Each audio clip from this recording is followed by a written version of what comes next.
Hi, this is Dennis with Second Chance Tackle. Today I have the opportunity to do a bail wire reset on a Pflueger International 631.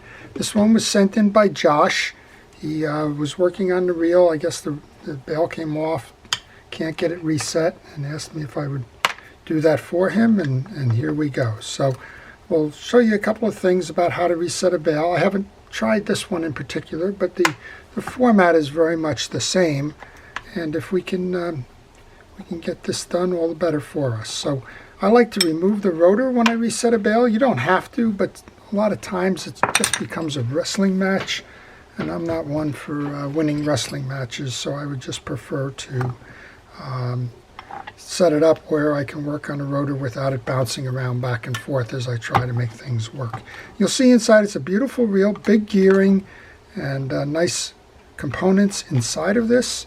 And if you're doing a reel like this, make sure that you take pictures as you take it apart. As I mentioned, I don't have the schematics and I haven't looked at it much, but one of the things I'll note right away as I'm taking this off is that the lower end of this airplane-like crosswind block has the stud facing down. So when you go to reinstall, make sure that's down. If you flip that around, chances are that this may hit that top pinion gear and stop the performance of the reel. So if you take a picture right along the way, use your digital camera, cell phone, anything, but take that picture and you'll have a reference point there for when you go to reinstall.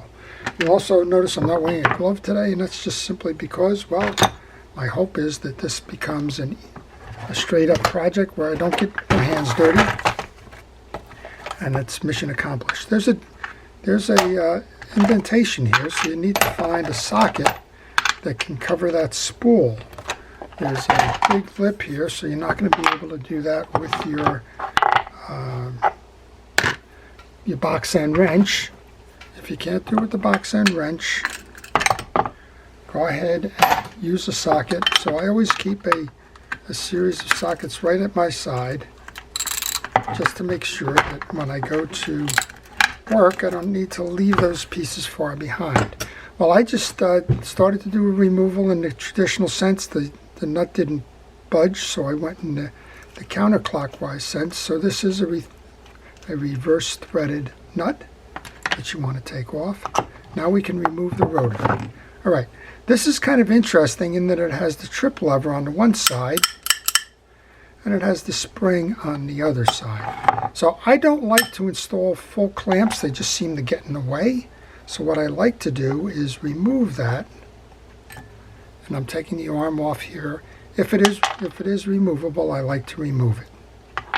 There's a nut and there's a little tie down washer, and I'm putting all these pieces and parts that I take off into a parts tray so that I can find them when it's time to reinstall.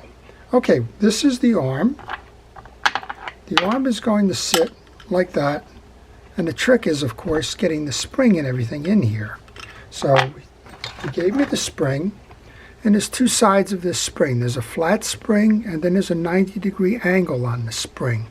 So the flat spring, and again, without schematics, it looks like it belongs in the indentation here. There's a straight out hole here. Also looks like there's a little bit of stuff in there, so let's make sure that's clear. And then the flat spring would ride like this. That's the mounting of your spring, 90-degree piece facing out. Now this is pretty common on almost all these types of bails. So I'm just going to see if we can't get this done, and I'll show you how I do it.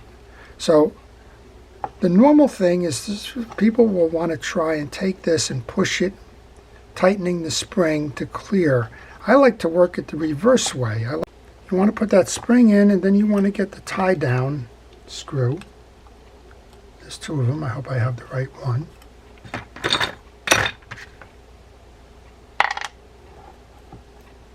And actually this looks like the right one here because, well, they both look the same.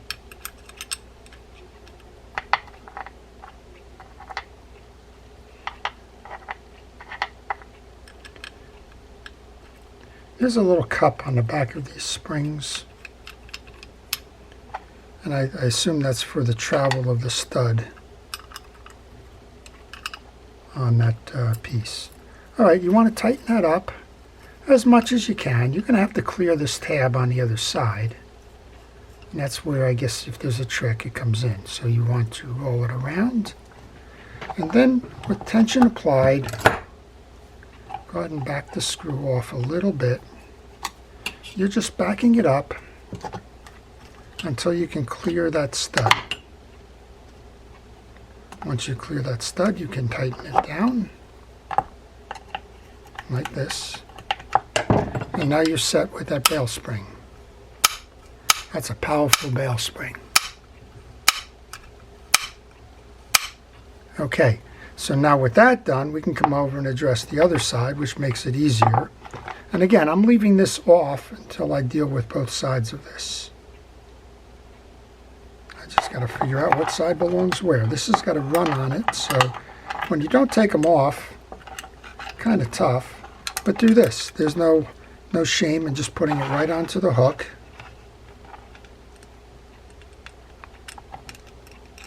We can trip the hook later. Let's just go ahead and put this one on.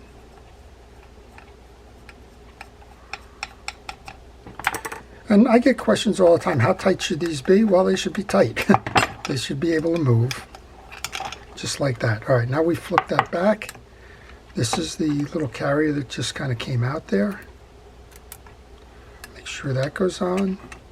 The bail goes on. Now we're going into the parts tray to get that little compression washer and get the nut.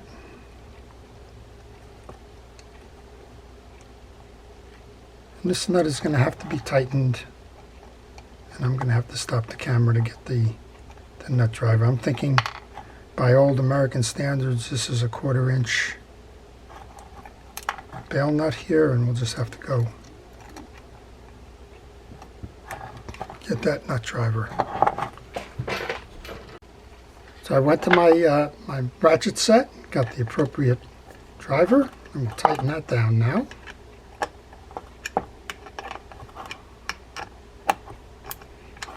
Now we'll check to make sure that the bail sets, and then from underneath we have the trip lever here, so let's trip the lever. Keep your fingers out of the way because you probably will get smacked. There you go. That's your trip. That's quite a trip there.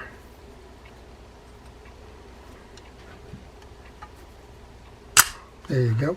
All right, so let's put it back together for him so that he can go fishing again.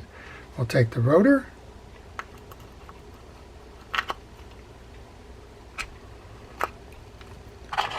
Get the keyway. Now that keyway's got 2 sides on it.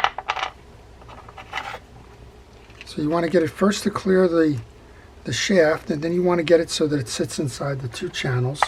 And we'll take that nut. Remember, this nut was a reverse thread, so you're going to go ahead and put this on in a counterclockwise turn. That means turning it towards you as opposed to away from you. All right, then we'll just finish by completing the throw on this. And before you do anything, just give the rotor a turn. Make sure that it's working nicely. It is. We have our main gear. Remember what we said about the crosswind block, that tail belongs in the down position. Since I took that off, we might as well put another fresh little piece of grease in there. We'll take the spool. I'm going to wipe that spool down and do a little bit more grease there as well. I told him we would only do the bail. We're not doing a full service. Looks like he's done a good service on this already. That's great. I encourage everybody to service your own reels. That's what this channel is all about. I align the 2 holes here. You'll notice I use a pick an awful lot here. I use it as a centering device, as a scraper, all kinds of things. They're inexpensive. I recommend that if you don't have one of these in your toolkit, that you go get one. And I have a variety of them. Most of the time I'm just using a straight pick. But from time to time there's the ones that are curved and angled and so on. This is just because that axle shaft can turn, come out of alignment. Now it's more critical if you're doing this with just one piece. This one has 2 screws for a tie down. but regardless. So what did we do with that bail then? So we showed you, we take it in a completely relaxed mode. We put that arm, if we can detach the arm, we want to detach the arm so that we don't wrestle with the wire. We put the arm in a complete reverse mode, totally off tension, and then with the tension off, we try to load and work that as best we can. We can put the handle on now.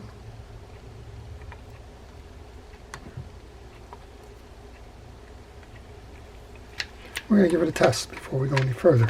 No sense buttoning the whole reel up to find out that it doesn't work. Well, the reel's working fine. Here's what I was saying. If you put that tail end upside down, chances are it's going to hit this and you're going to bump. So just take a good picture of that before you do it.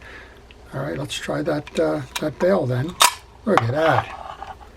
Josh, you're ready to go fishing again. Just as simple as that. All right. I hope everybody's enjoyed that. Well, if you do like these kinds of things and you want to see more, please subscribe to my channel. My channel shows all kinds of videos, including these vintage reels. I show how to address some common problems like this one, which is a bail issue. I also show full take-aparts of reels, servicing, cleaning, and restoration of those reels, and a lot of problem diagnosis kind of stuff. So if you like that, please subscribe and hit the notification button to see when I'm posting and what I'm posting. If you have any questions on reels, this one or any other reel, please leave them in the comments section. I'll be happy to address those. Hopefully I know the answer, or I'll try to give you an answer on those. And